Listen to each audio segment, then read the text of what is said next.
For many Germans, the violence ended with the Great War. But for me, the 1920s were one fight after another. I battled fascists in the streets, corrupt police, and even foreign soldiers. Peace? Not in the Ruhr. And the Ruhr was the engine room of Germany. We provided the fuel. 80% of the country's steel, iron, and coal came from our region. So when Wolfgang Kapp and his gang of right-wing thugs tried to take over the government in 1920, we stood our ground. We went on strike, we refused to mine coal, we cut off the electricity supply to Berlin. Without us, the Weimar Republic might not have survived the Kapp Putsch. But some workers didn't stop there. They formed the Red Army, a group of armed socialist and communist workers from the councils. And they took control of towns and demanded real change. Although I didn't join them, I agreed with every word they said. But I only just survived what was to come.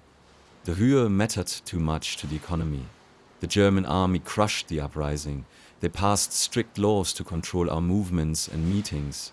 And in the end, they killed 1,000 rebel workers because they were scared of the power of ordinary people uniting.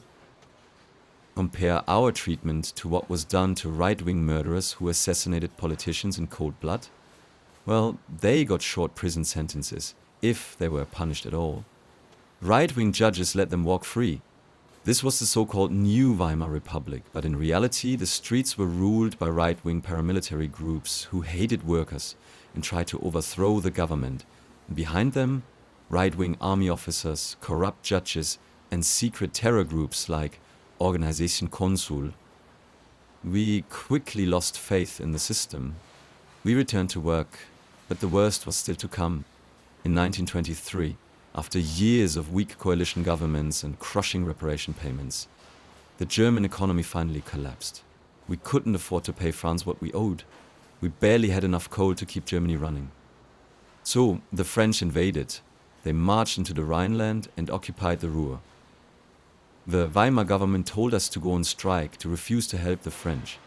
We watched helplessly as soldiers took our coal and steel, then our machinery. And when that wasn't enough, they turned violent. At the Krupp steelworks, workers refused to cooperate.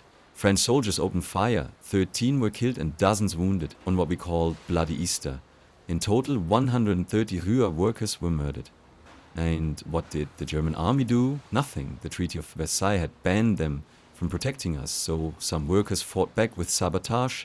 The Weimar government had only one option left. They kept paying our wages, even though we weren't working. With the heart of German industry torn out, the government printed money to survive. They ran 300 paper mills and 2,000 printing shops, churning out notes day and night. It was a disaster. Prices soared, money became worthless, life became impossible. A loaf of bread cost billions of marks. People's savings vanished in days. We returned to bartering like something from the Middle Ages. People used bundles of banknotes as firewood or toys for their children. All the while the French soldiers stayed. Eventually a new leader, Gustav Stresemann, declared a state of emergency using Article 48. He told us to return to work. He introduced a new stable currency, the Rentenmark. And with the Dawes Plan, he restored some international confidence in Germany's ability to pay its debts. It took years, but the French soldiers finally left.